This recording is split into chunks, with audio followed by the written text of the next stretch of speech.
What do you know about Bonaparte's personal life?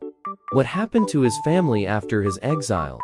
How did his life, the life of his wife, and the inheritance of his throne end in such a tragic end?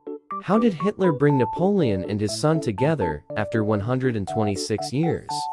This is what we will learn about.